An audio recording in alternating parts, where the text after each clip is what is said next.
샬롬. 오늘도 온라인 수요 예배로 오신 우리 성도님들을 주님의 이름으로 환영합니다. 함께 사도신경으로 신앙 고백하심으로 우리 하나님께 수요 예배를 드리겠습니다. 전능하사 천지를 만드신 하나님 아버지를 내가 믿사오며 그 외아들 우리 주 예수 그리스도를 믿사오니 이는 성령으로 잉태하사 동정녀 마리아에게 나시고 본디오 빌라도에게 고난을 받으사 십자가에 못 박혀 죽으시고 장사한 지 사흘 만에 다시 살아나시며 하늘에 오르사 전능하신 하나님 우편에 앉아 계시다가 저리로서 산 자와 죽은 자를 심판하러 오시리라. 성령을 믿사오며 거룩한 공회와 성도가 서로 교통하는 것과 죄를 사하여 주시는 것과 몸이 다시 사는 것과 영원히 사는 것을 믿사옵나이다. 아멘. 우리 함께 옳은 길 따르라 의의 길을 찬송가 516장입니다. 함께 힘차게 찬양하시겠습니다.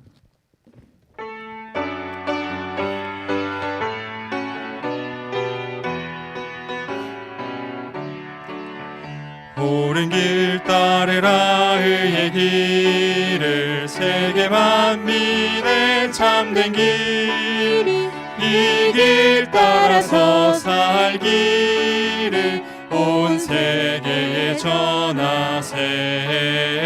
만 백성이 나갈 길 어두운 밤 지나고 동 튼다. 환한 빛 보아라 저 빛 주 예수의 나라 이 땅에 곧 오겠네 오겠네. 주 예수 따르라 승리의 주 세계 만민이 나아갈 길과 진리요 참 생명 내 창검을 붙쓰고 다 따르라 화평왕 어두운 밤 지나고 동 튼다. 환한 빛 보아라 저 빛 주 예수의 나라 이 땅에 곧 오겠네 오겠네.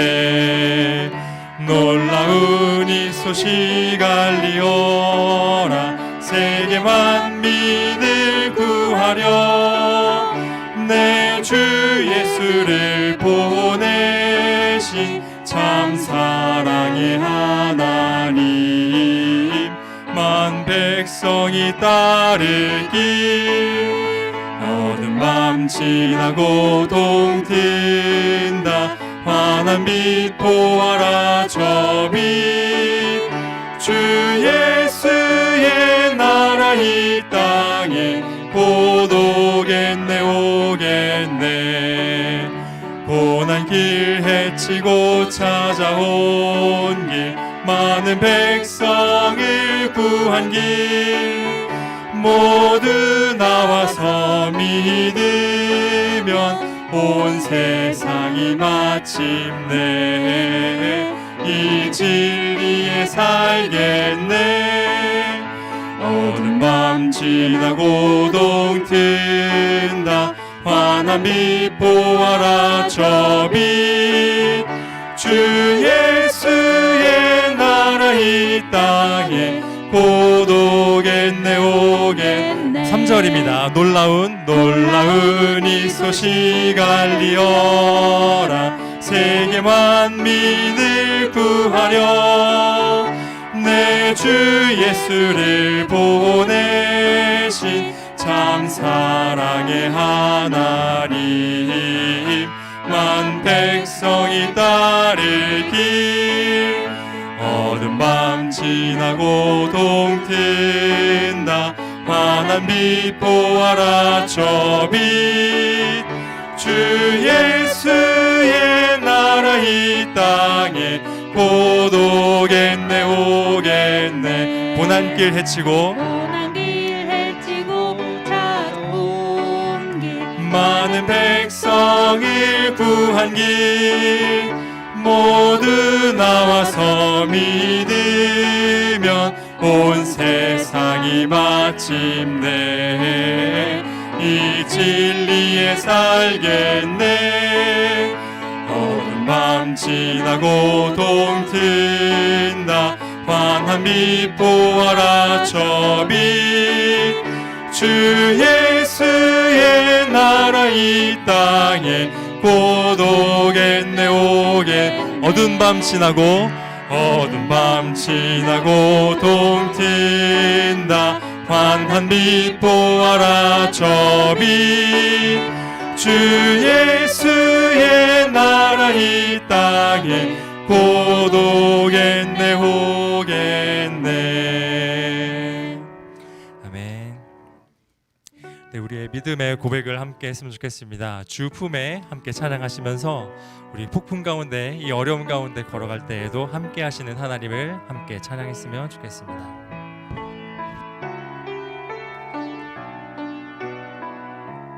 주 품에 품으소서. 주 품에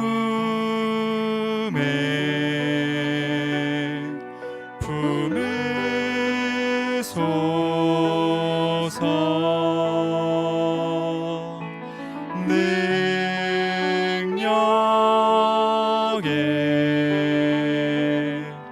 발로 덮으소서.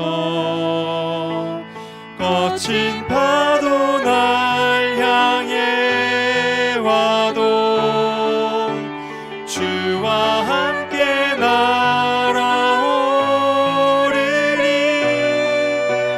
폭풍 가운데 나의 영혼 잠잠하게 주를 보리라. 주 품에 품으소서. 주 품에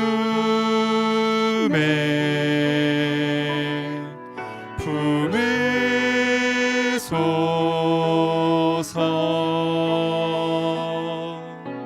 능력에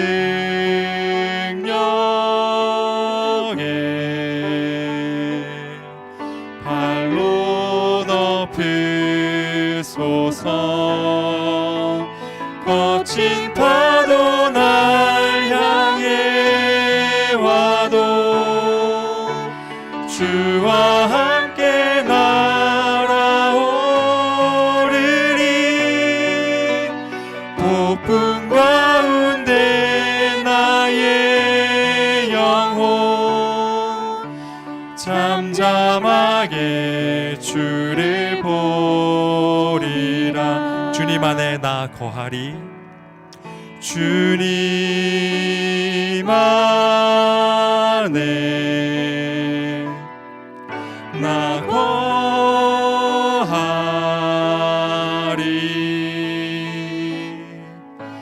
주 능력 나 잠잠히 믿네. 거친 파도 날 향해 와도 주와 함께 날아오르리.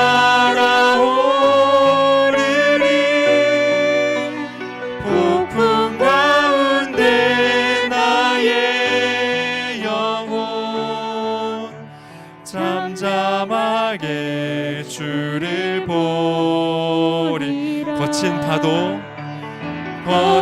파도 날 향해 와도 주와 함께 날아오르리.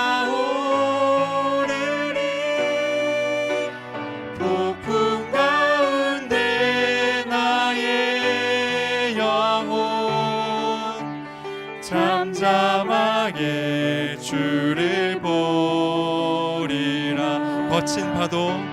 거친 파도 날 향해 와도 주와 함께 날아오르리. 폭풍 가운데 나의 영혼 잠잠하게 주를 보리라. 우리 함께 이 시간에 이 이 예배를 위하여 함께 한 목소리로 한 마음으로 기도하겠습니다. 우리 이렇게 온라인 예배로 이 예배의 자리를 지키고 있는데 우리 함께 있는 이 자리에서 각자 있는 이 자리에 주님께서 임재하심으로 우리가 주님을 높여드리고 주님을 기쁘시게 하는 예배가 될 수 있도록 함께 기도하시고, 주님께서 말씀하여 주실 때, 담임 목사님을 통하여 말씀하여 주실 때 그 말씀을 우리가 아멘으로 화답하고 또 그것이 우리의 삶의 고백과 결단이 되어서 우리 삶의 아름다운 지침이 될 수 있도록 우리가 그 믿음의 길을 걸어갈 수 있도록 함께 기도하시겠습니다. 하나님 아버지, 들으셔서 감사합니다. 주님의 사랑과 은혜로 이 자리까지 인도하여 주시니 감사합니다. 주님께서 빛이 되어 주셔서 저희들 말씀을 통해서 하나님을 찬양합니다. 이 어려운 시기에 온라인 예배를 지켜서 저희들 예배를 계속할 수 있도록 인도하여 주시니 감사합니다. 주님, 저희들은 빛이 되어 주셔서 감사합니다. 오늘 이 자리에서 주님을 높여드리오니, 주님을 찬양하오니 주님 아버지 홀로 영광 받아주시고, 주님께서 저희들에게 하셔야 할 말씀, 저희들이 마음속에 새겨야 할 말씀을 주시어서 말씀하여 주시고, 아버지 말씀을 통해서 저희들이 새롭게 되고 또 새로운 결단과 함께 이 세상에 빛과 소금으로 살아가는 저희들이 될 수 있도록 주님 인도하여 주시옵소서. 모든 것을 주님께 맡깁니다. 주시옵소서.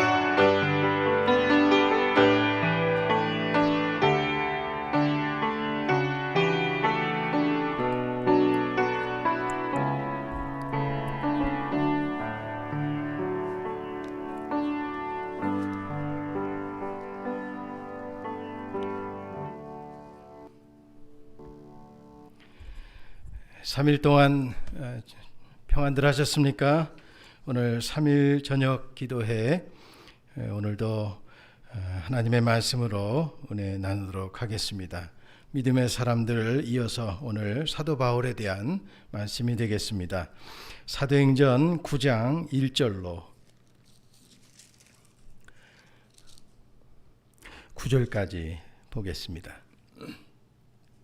사도행전 9장 1절로 9절까지 봉독하겠습니다. 사울이 주의 제자들에 대하여 여전히 위협과 살기가 등등하여 대제사장에게 가서 다메섹 여러 회당에 가져갈 공문을 청하니, 이는 만일 그 도를 따르는 사람을 만나면 남녀를 막론하고 결박하여 예루살렘으로 잡아오려 함이라. 사울이 길을 가다가 다메섹에 가까이 이르더니 호련히 하늘로부터 빛이 그를 둘러 비추는지라. 땅에 엎드러져 들음에 소리가 있어 이르시되, 사울아 사울아 내가 어찌하여 나를 박해하느냐 하시거늘, 대답하되 주여 누구시니까? 이르시되 나는 내가 박해하는 예수라. 너는 일어나 시내로 들어가라. 내가 행할 것을 내게 이를 자가 있느니라 하시니, 같이 가던 사람들은 소리만 듣고 아무도 보지 못하여 말을 못하고 서 있더라. 사울이 땅에서 일어나 눈은 떴으나 아무것도 보지 못하고 사람의 손에 끌려 다메섹으로 들어가서 사흘 동안 보지 못하고 먹지도 마시지도 아니하니라. 아멘. 사도 바울에 대해서 오늘 말씀을 나눌 텐데요. 성경의 가장 큰 업적이라고 표현해 볼까요? 한국 교회사, 세계 교회사, 이 땅의 하나님 나라의 역사 가운데 교회를 세우는 데 있어서 가장 귀한 역할을 감당했던 인물이 바로 이 사도 바울입니다. 오늘 사도 바울의 신앙, 또 그의 배경, 그 다음 성품, 그의 소명에 대해서 우리가 함께 좀 나누면서요, 그의 믿음의 모습을 함께 생각해보고, 오늘 우리의 믿음에 또 어떤 은혜로 또 오늘 말씀하실지 함께 생각해보고자 합니다. 사울이라고 하죠. 그의 본명은. 그런데 바울이라는 이름으로 더 우리에게 친숙한 인물이 바로 오늘 주인공입니다. 그의 부모는 베냐민 족속으로 유명한 조상 사울 왕의 이름을 따서 아들의 이름을 지었습니다. 그의 아버지가 로마 시민이었기 때문에 그의 이름을 바울루스라는 이름이 덧붙여지기도 했습니다. 바리새인이었고 그러다 보니 매우 엄격하게 율법의 모든 의식을 지키고자 했고, 그 전통에 따라 이 바울을 세심하게 훈련시키고자 했습니다. 이 가정은 다소의 시민권을 얻을 수 있었던 것을 보아 매우 유복했던 것을 알 수 있는데요.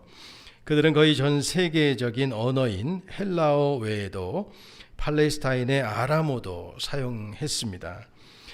훌륭한 집안의 다른 소년들처럼 바울도 알라시안이라는 염소의 털로 천막을 만드는 일도 어릴 때부터 배우게 되었습니다. 나중에 성장해서는 다소의 시민권을 아버지로부터 상속받기도 하였습니다. 그가 15살쯤 되었을 때에 성전에서 예배를 드리기 위해 예루살렘을 향해 떠나게 되었고, 학문의 도시였던 고향 다소에서 이미 학문적 분위기에 젖어 있었기 때문에 이스라엘의 위대한 7명의 율법 박사 중 한 사람인 가말리엘 문화에서 교육을 받을 수 있게 되었습니다.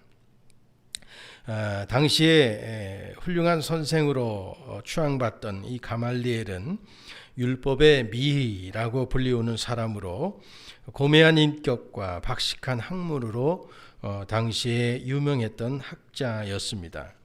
그에게서 바울은 하나님께 대한 열심, 율법의 엄한 규율에 따라 교육을 받았다고 사도행전 22장에서 그의 과거의 모습을 그렇게 회상하기도 하였습니다.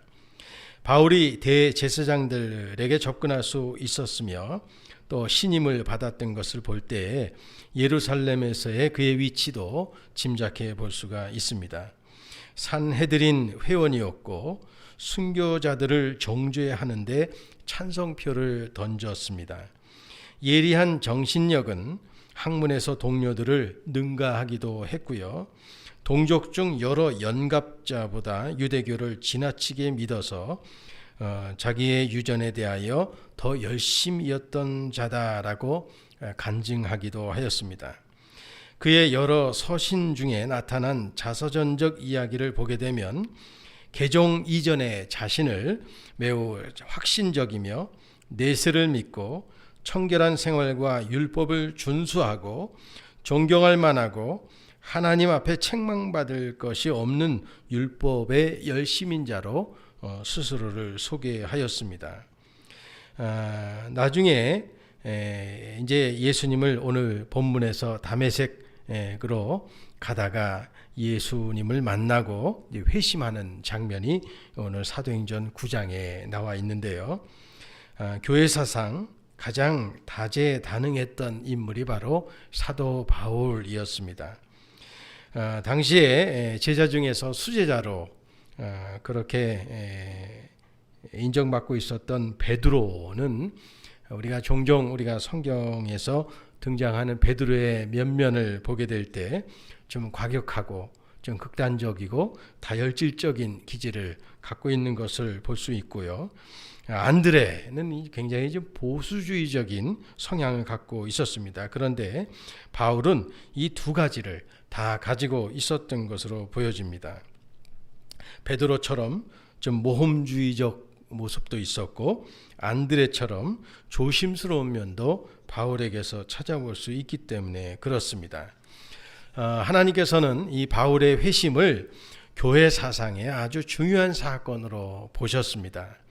성령의 영감에 의해 그 사건을 3번씩이나 상세하게 보충적인 이야기를 기록하신 것을 보면 우리 모두 다 나름대로 예수 믿고 개종하고 회심하고 또 우리가 신앙생활하게 된 동기들이 우리 다 각자에게 있겠죠. 사도 바울의 이 회심이 교회에 있어서 역사에 있어서 얼마나 중요한 부분을 차지하고 있는지를 3번씩이나 그의 회심 사건들을 성경에서 기록하고 있는 것을 보게 되면 교회의 출범, 또 이방인들을 향한 복음 전파, 그 다음에 유럽 전역에 이제 하나님의 교회가 세워지게 된 데 있어서 이방인의 사도로 개종하고 회심하고 부름받아 나가게 되었던 이 사도 바울의 그 역할이 얼마나 중요했는지를 우리가 짐작해 볼 수가 있습니다. 바울은 다메섹으로 돌아와서 예수님을 만난 지 3년 만에 거룩한 성으로 가서 베드로와 처음 교제를 갖게 되었고 나중에 주님께 돌아오고자 하는 애를 많이 쓰기도 했습니다. 바울의 그 복합적인 사람으로 만든 몇 가지 특성들을 좀 살펴보고자 하는데요. 이 사도 바울은 우리가 믿음의 사람 사도 바울 오늘 우리가 생각해 볼 때 몇 가지 그의 신앙과 삶, 사명 그리고 그의 전생애에 걸쳐서 그 소명 부르심에 따라 사명을 감당했던 그의 삶을 요약을 해본다면 오늘 우리에게도 이 몇 가지는 굉장히 구체적으로 도전받고 또 적용하고 또 우리의 믿음으로 삼아서 우리도 주 앞에 서는 날까지 잘했다 칭찬받는 그러한 믿음의 사람들로 세워져 가는데 아주 중요한 그러한 모습으로 오늘 우리에게 또 교훈하고 있다 생각되어집니다. 첫째는 성실함입니다. 너는 하나님 여호와 앞에 성실하라. 신명기 18장 13절에 있는 말씀처럼 이 바울 안에서 아주 명료하게 예증되었는데요. 그리스도인들을 박해할 때도 성실했습니다. 몰랐기 때문에. 나중에 예수 그리스도를 만난 이후에 예수님 그 생명의 복음을 전하면서 박해를 받을 때에도 똑같이 성실했습니다. 그가 슬프게도 잘못되었다는 것을 나중에 알게 되었지만 그가 의식적으로 불성실한 적은 한 번도 없었다였습니다.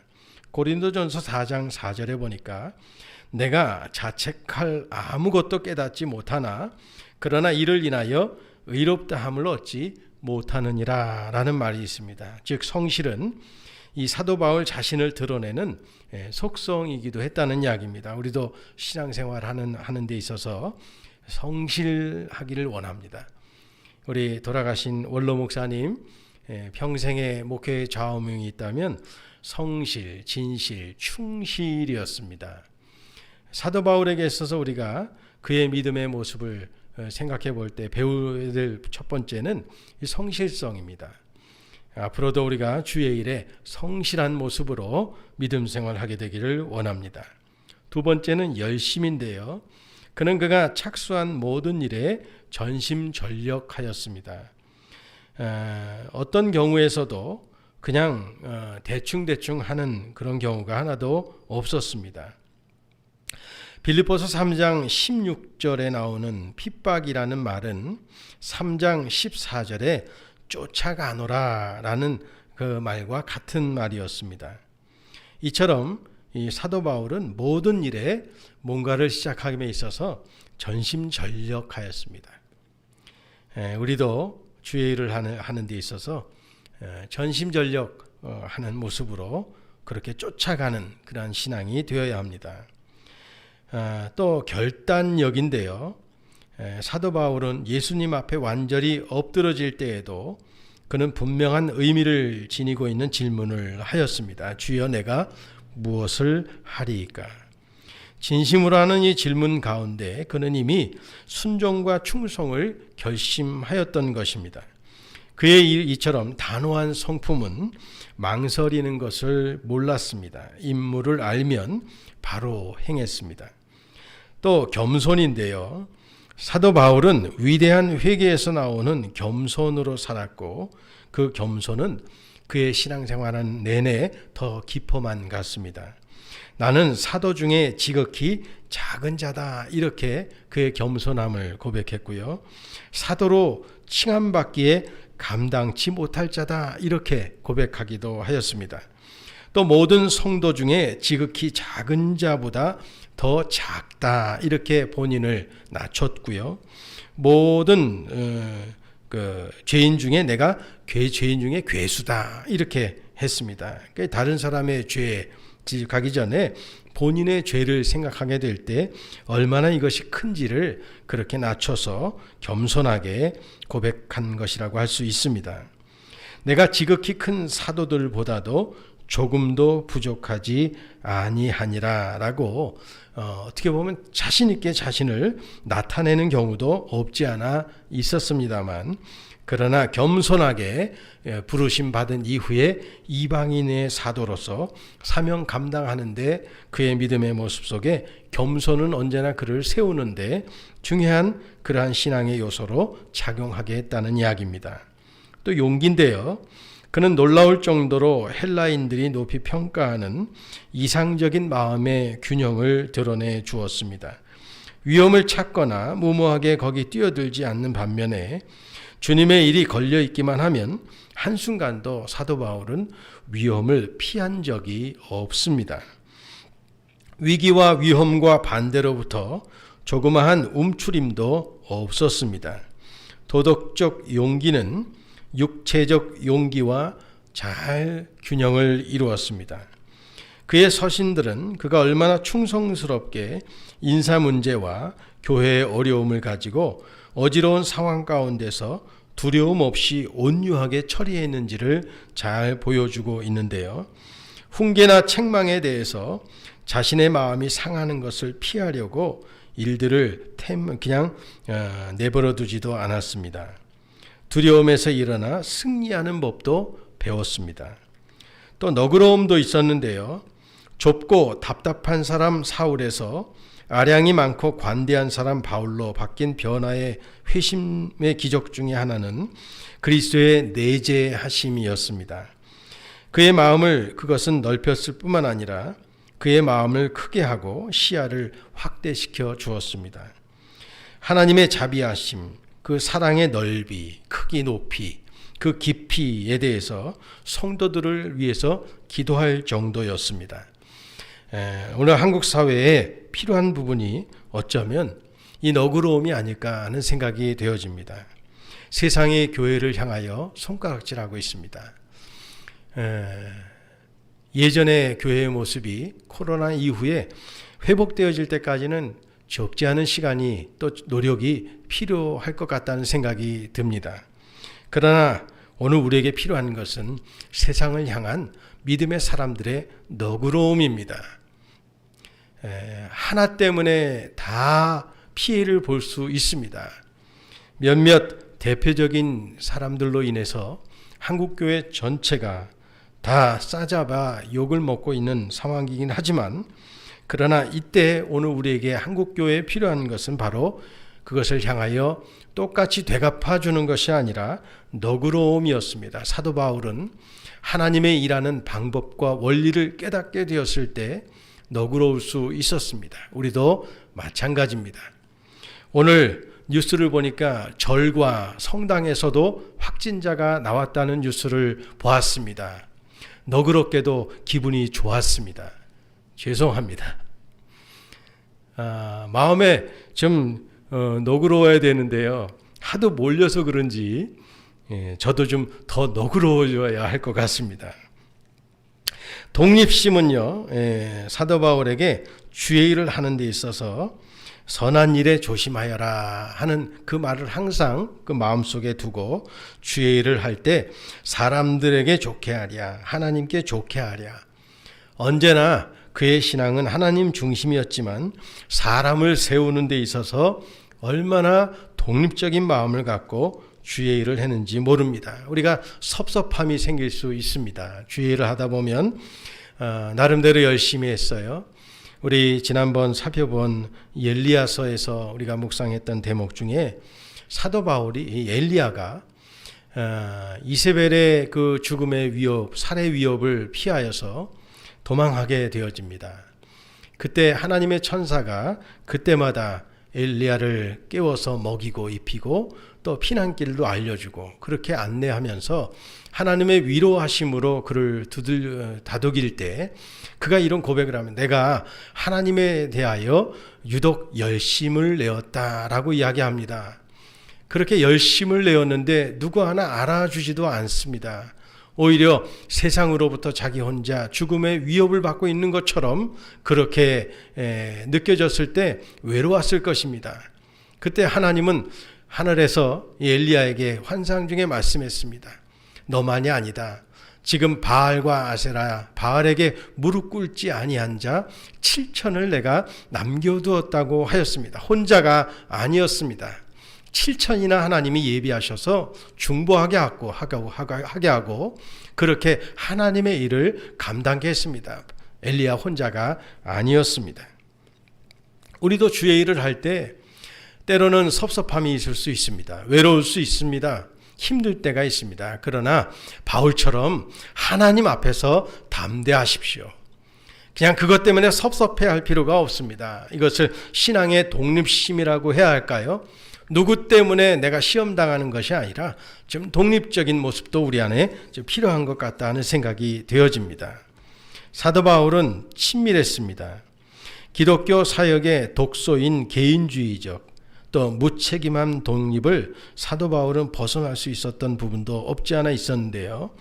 바울은 이기적인 우정의 천재였습니다. 많은 위대한 사람들과 달리 그는 고립된 위인이 아니었습니다. 친구들을 사로잡고 열정적인 사랑과 충성을 받는 독특한 힘을 소유하고 있었고요. 그의 서신서에 보면 그와 함께 동역했던 사람들의 이름을 많이 열거하는 것을 볼 수 있습니다. 그렇게 서로의 사랑이 시험을 이겨내게 했다라고 고백했습니다. 신앙생활은 혼자 하는 것이 아닙니다. 우리가 하나님 앞에서 부름받은 형제 자매들과 함께 서로의 사랑으로 어떤 어려움도 역경도 또 시험도 잘 이겨내야 합니다. 그러므로 서로 사랑하고 존중하고 기도하는 우리 공동체가 되기를 원하고 우리 영복에 속한 모든 가정 목장들 되기를 원합니다. 또한 그는 감사하는 신앙이었습니다. 그의 서신은 자기가 받은 친절과 베풀어준 호의에 대한 뜨거운 감사가 늘 넘쳐났습니다. 감사 편지를 쓰는 것을 빠뜨리지 않았는데 그는 칭찬에 후했으며 동정심이 많고 행동은 사려가 깊었습니다. 그의 서신의 어조를 볼 때 세월이 지날수록 이러한 모습들이 점점 두드러진 것을 알 수가 있는데요. 형제 자매의 사랑을 얻었으니 빠른 세상에서나 땅속에 묻혀서나 보라 그들은 나를 기다리고 있으니 흠없는 하나님의 가족 주님께서도 나를 기다리시네. 영혼에 대한 열정이라고 하는 책에서 마이어스 목사님이 사도 바울의 삶을 이렇게 요약한 시이기도 하였습니다. 사도 바울은 설교자이기도 했습니다. 너는 말씀을 전파하라. 때를 얻든지 못 얻든지 항상 힘쓰라. 범사의 오래 참음과 가르침으로 경책하며 경계하며 권하라. 그의 설교는 공공 강연에만 국한되지 않고 내가 너희에게 나아가 말의 아름다운 것으로 아니하였다라고 한 것처럼 항상 그의 삶 속에서 성도들에게 하나님의 말씀을 전하는 데 힘썼던 설교자였습니다. 또 그가 말씀을 전할 때 자기 확신에 기반을 두지 않았습니다. 내가 너희에게 거할 때에 약하며 두려워하며 심히 떨었다 이렇게 고백했고요. 그는 내 전도함이 지혜에 권하는 말로 하지 아니했다라고 고백하면서 그가 항상 복음을 전할 때는 성령을 의지하고 복음을 전했다는 것을 나타내었습니다. 고린도에서 아덴에서 안식일마다 회당에서 강론하고 하는 것처럼 논쟁에 휩싸이지 않도록 늘 조심했던 것을 볼 수 있습니다. 우리 혹시 교회 다니지 않는 사람과 어떤 일에 대해서 논쟁을 하게 될 땐 지혜롭게 피하는 것이 좋을 것 같습니다. 왜냐하면 저들과 논쟁에서는 결코 좋은 결과가 있지 않기 때문에 그렇습니다. 그의 설교는 항상 잘 전달하는 데 힘썼습니다. 내가 밤낮 쉬지 않고 눈물로 각 사람을 훈계하던 것은 오늘날의 설교자들이 참 늘 마음속에 담고 있어야 될 그러한 자세이기도 합니다. 우리도 눈물로 각 사람을 향하여 기도하는 마음으로 하나님의 말씀을 전하는 설교자, 우리 모두가 꿈꿔야 할 그러한 모습이라고 생각되어집니다. 친구 목사가 음악 목회로 음악 목사로 수십 년 동안 그렇게 주의 일을 하다가 한 대안학교에 음악 선생으로 가게 되었어요. 목사 겸 선생님으로 아이들에게 영성과 또 음악으로 그 아이들에게 신앙을 잘 고취시키는 그러한 역할로 학교에 가게 되었는데, 그 학교 내에 있는 교회의 담임 목사님이 급하게 사임하는 바람에 공석이 되어서 갑자기 그 교회 네 번째 담임 목사가 되었다는 이야기를 해 주었어요. 음악만 가리키며 아이들과 함께 그렇게 교제하며 지내기를 즐겨했다가 갑자기 일주일에 4번 예배를 인도해야 하는 그 학교 내의 교목이 되었습니다. 그러자 이것만큼 힘든 경우가 없다, 설교 어떻게 하냐, 이렇게 물어왔습니다. 그러면서 지금까지 목회한 친구 목사님들이 너무 존경스럽게 생각되어진다라는 이야기였어요. 안 하다가 하려고 하니까 설교만큼 어려운 것이 없다는 이야기입니다. 앞에 서는 것이 쉽지가 않습니다. 늘 익숙한 자리인 것처럼 보여도요, 앞에 서게 되면 생각지 않은 일 때문에 당황하는 일도 좀 일어나기도 합니다. 늘 여러분 얼굴을 보며 설교하고 또 찬송하고 예배를 드리다가 앞에 이 카메라 보고 설교하니까 여간 어색하지 않습니다. 참 실수도 있기도 합니다. 지난주 수요일날 우리 윤 목사님이 주기도문에 대해서 조금 그런 일이 있었어요. 주일날 저도 예배 인도할 때 신앙고백 사도신경을 하는데 갑자기 평생 해보지 않았던 그 한데 왜 갑자기 윤 목사님이 생각난지는 모르겠어요. 앞에 서면 여러분도 예외는 아닐 거예요. 신앙생활 하다 보면 참 쉬운 일이 어렵게 나타날 때도 있습니다. 늘 이 자리에 서는 것처럼, 그래서 익숙한 것처럼 보이지만 설교는 늘 어렵습니다. 그래서 기도하지 않고는 주의 일을 감당할 수가 없습니다. 사도 바울은 그런 면에서 또한 기도의 사람이었습니다.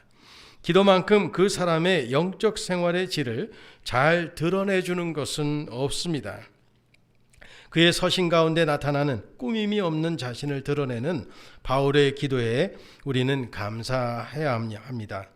곳곳에서 기도가 그의 영적 생활의 보조적인 것이 아니라 기본이었고 전부였습니다.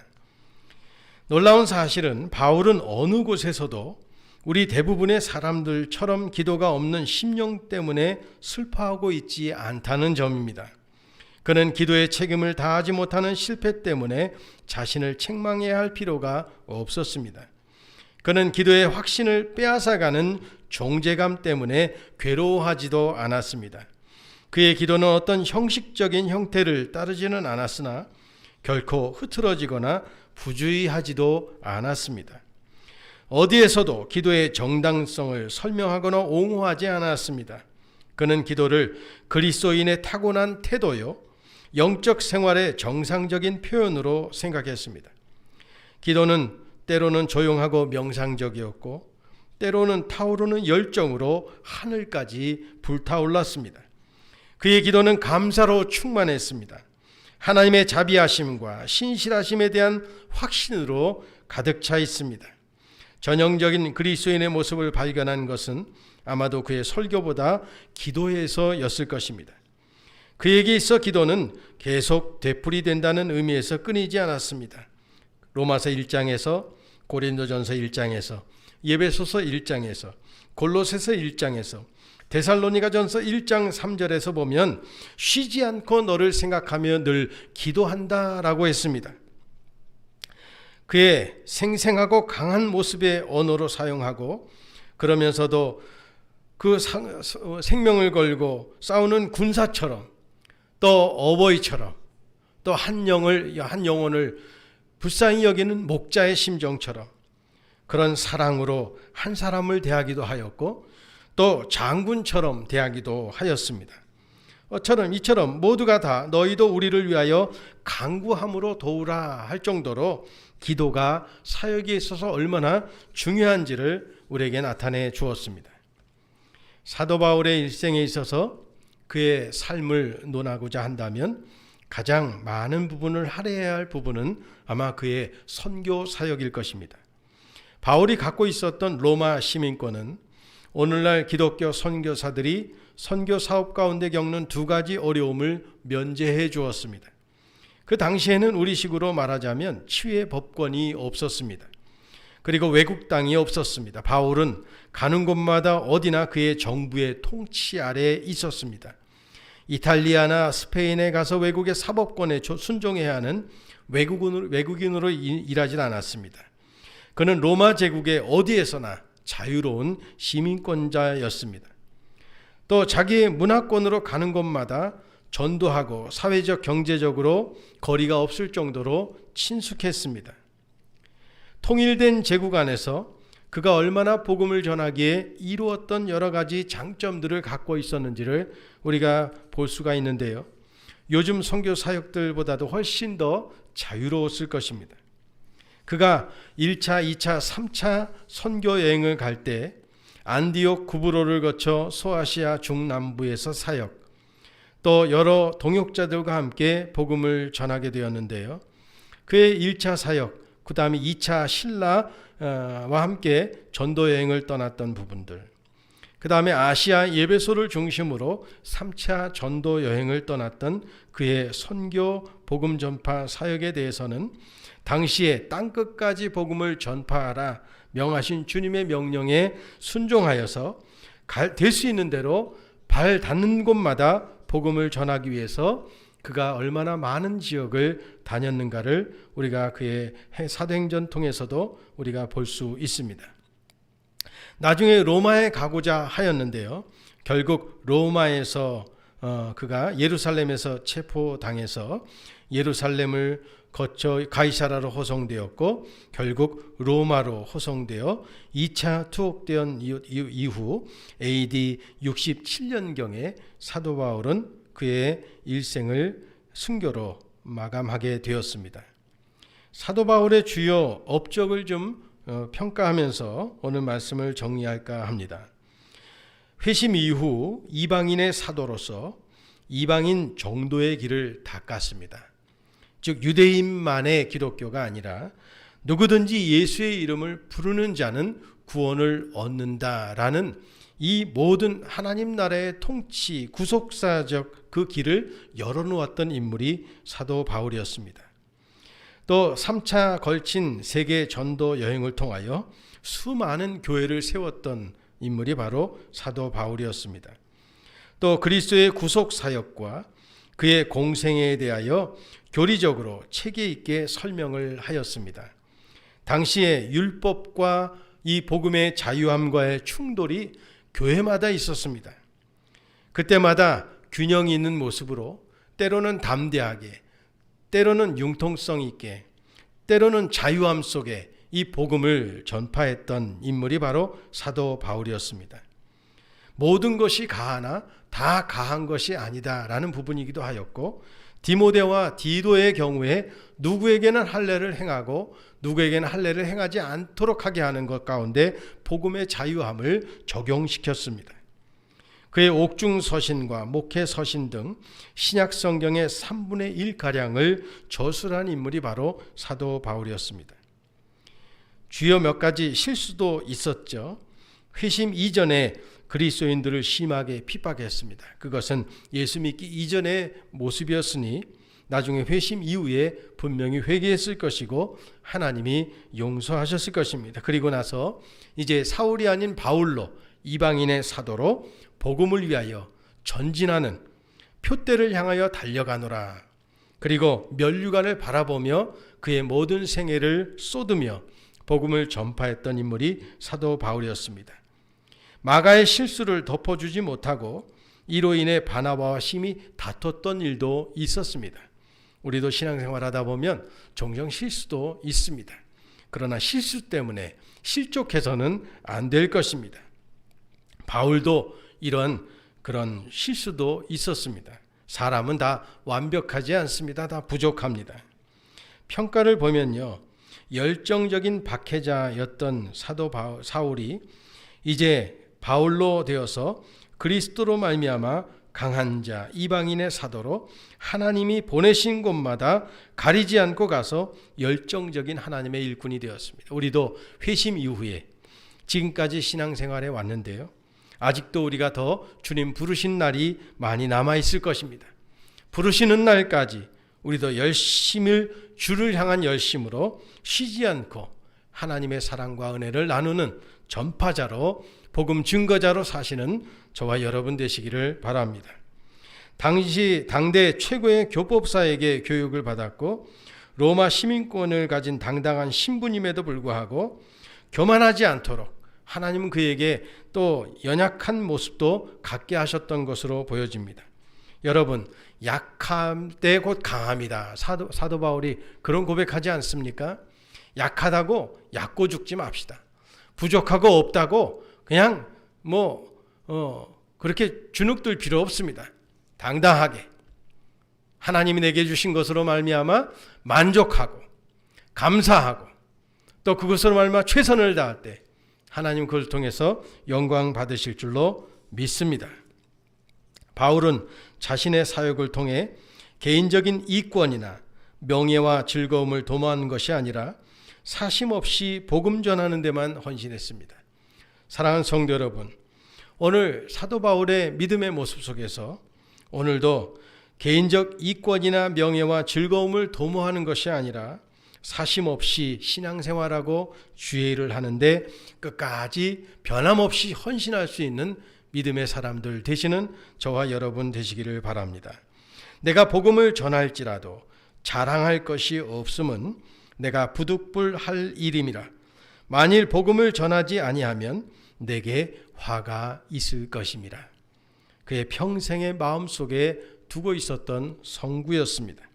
사랑하는 성도 여러분, 우리도 주의 일에 열심을 내지 아니하면 내게 화가 있을 것이미로다 하는 그러한 각오로 사도 바울의 믿음의 모습을 우리의 마음속에 새기고 우리도 충성하고 진실하고 성실하게 하나님 앞에 서는 날까지 그렇게 멋진 모습으로 영광 돌리는 믿음의 사람들 우리 모두가 되기를 주의 이름으로 축원합니다.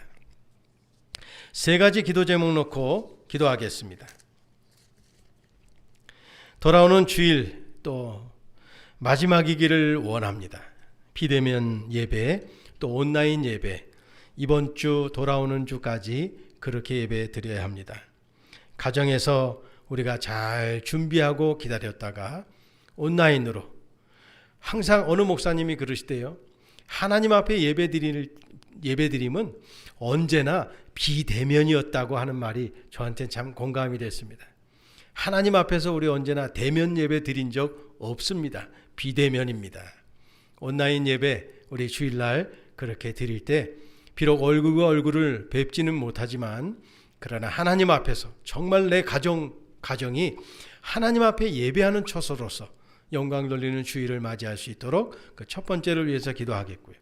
두 번째, 코로나19가 빨리 종식될 수 있도록 백신이 개발되고 수고하는 모든 의료진들 또 방역 당국들 또 협력하는 모든 국민들 한마음 되어서 빨리 이 사태를 종식시키고 일상의 삶의 평안함과 즐거움을 다시 회복하고 누릴 수 있게 해달라고 기도해 주시고 세 번째, 오늘 허승원 권사님 시어머니 소천하셨습니다.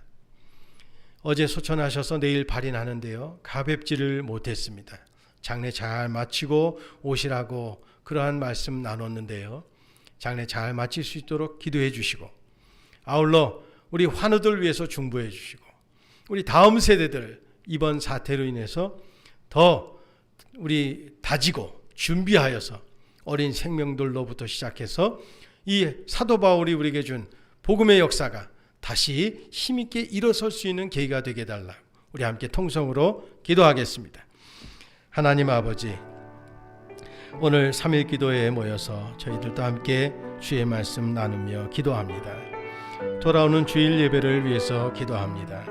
비록 비대면 예배지만 온라인 예배지만 우리 사랑하는 모든 성도들 가정에서 어느 때보다 더 풍성한 하나님의 은혜를 누리며 영광 돌리는 예배자들 되게 하시고 또 예배 처소들 되게 하시고 그렇게 하나님께 영광 돌리는 복된 주일 맞이할 수 있도록, 또 하나님 여러분께서 매일매일 올라오는 확진 소식들이 있습니다. 우리 성도들 지켜주시고 한 명도 확진자 발생하는 일이 없도록 지켜주시기를 원하고, 하나님 아울러 이 코로나19 바이러스가 하루속히 종식될 수 있도록 주님 긍휼과 자비와 은혜를 베풀어 주시기를 원합니다.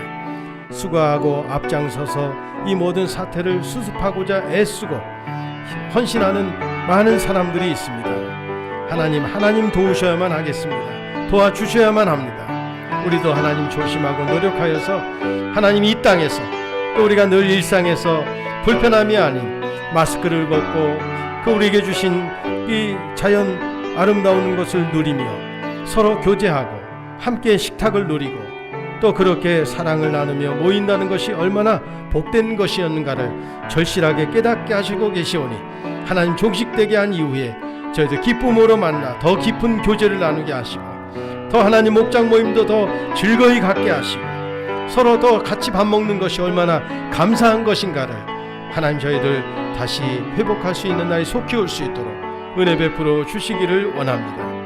하나님 아버지, 우리 허성원 권사님 장례 중에 있습니다. 위로하여 주시고 그 가족들이 또 하나님 그곳에서 하나님을 만나는 계기가 될 수 있는 장례가 될 수 있도록 도와주시고 잘 마치고 돌아올 수 있도록 인도하여 주시옵소서. 하나님 아버지, 여러 환우들 계십니다. 이 시간 찾아가 주셔서 주님의 보혈을 손으로 만져주시고 하나님 치료해 주시고 회복시켜 주시고 잘 싸워 이겨 건강한 몸으로 또다시 건강의 기회를 가지고 주님 주신 소명 감당할 수 있는 은혜 허락하여 주시고, 하나님 우리 다음 세대들 믿음 잃지 않게 하시고 이번 일을 계기로 다시 한번 한국교회 부흥의 역사를 어린 생명에서부터 다시 한번 시작할 수 있는 동기와 또 하나님 저희들 기도와 또 소망으로 준비할 수 있는 우리가 될 수 있도록 인도하여 주시고, 이제 하나님 이러한 가운데 하나님의 뜻과 섭리가 있는 줄 믿사오니 이 가운데 저희들 지혜롭게 또 하나님 기도하여서 기도에 놀라운 응답과 역사가 나타나는 우리 영복교회가 되게 하시고 우리 성도들 가정되게 하시고 우리 이 땅의 모든 교회와 한국교회와 선교사들 다 될 수 있도록 인도하여 주셔서 민족을 통하여서 세계 열방을 구원하는 일에 쓰임받는 이 민족이 될 수 있도록 인도하여 주옵소서. 우리 주일날 또 3일 한 주일을 보낼 때 우리 성도들 불꽃 같은 눈동자로 지켜보호하여 주옵소서.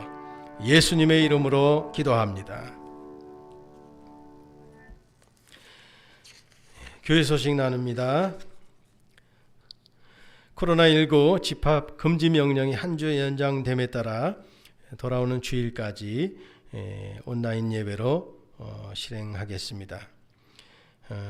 신방 장례 부분들 불편함이 있더라도 조금만 참아주시고 기도해 주시기 바랍니다. 허성원 권사님 시어머님 92세 일기로 소천하셨는데 권사님이십니다. 전라도 구례, 내일 발인입니다.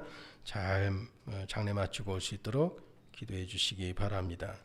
여러 환우들 위해서 중보해 주시고 또 우리 다시 만날 때까지 각별히 조심하시고 또 건강함 잘 지키셨다가 우리 기쁨으로 다시 만난 날 함께 하나님께 영광 돌리며 만나기를 소망합니다. 주기도문으로 오늘 3일 저녁 기도에 마치겠습니다. 하늘에 계신 우리 아버지여, 이름이 거룩히 여김을 받으시오며 나라가 임하시오며 뜻이 하늘에서 이루어진 것 같이 땅에서 이루어지옵소서. 오늘 우리에게 일용할 양식을 주옵시고 우리가 우리에게 죄 지은 자를 사하여 준 것 같이 우리 죄를 사하여 주옵시고 우리를 시험에 들게 하지 마옵시고 다만 악에서 구하옵소서. 대개 나라와 권세와 영광의 아버지께 영원히 있사옵나이다. 아멘.